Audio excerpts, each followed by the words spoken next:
Yeah, I hope that you guys are having great weeks. So, our reading for this week is out of the book of First Chronicles. The purpose of this book was to unify God's people, to trace the family line of David, and to teach that genuine worship ought to be the center of our lives. The author was Ezra, according to the Jewish tradition. The original audience was the exiles who returned from captivity. It was written in about 430 BC, recording the events that occurred from about 1000 to 960 BC. Our verses for today is First Chronicles 22:13, which says, "For you will be successful if you carefully obey the decrees and regulations that the Lord gave to Israel through Moses. Be strong and courageous. Do not be afraid or lose heart." So that's my challenge for you guys. I want you guys to live a life that honors Christ.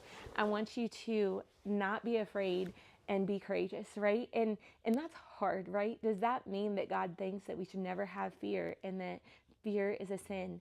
No, he knows we're going to have fear. Usually when he says this in the Bible, the people he's writing it to are in fearful situations. So take your fears to God and say, like, God, this is what I'm feeling. David modeled that beautifully in the Psalms and say, like, I'm having a hard time. I'm feeling fearful. I want to trust in you fully and completely.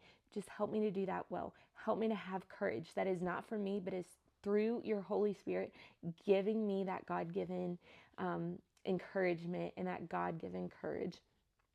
And then, where it talks about obeying his decrees and regulations, be obedient to God. Spend time in his word. Spend time in prayer. Ask him, God, is there any ways that I'm not being obedient to you?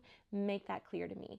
And then if there's any ways that you're not obeying him, say, God, please forgive me for this.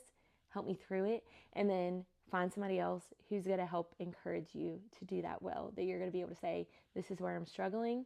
I need you to hold me accountable. All right, guys. So do that. Spend time with God in prayer and in his word every single day. I hope that you guys have great weeks and that, as I say in my podcast, that you will testify of God's goodness every single day. All right, guys. See you later. We'll see you here next Wednesday for another word.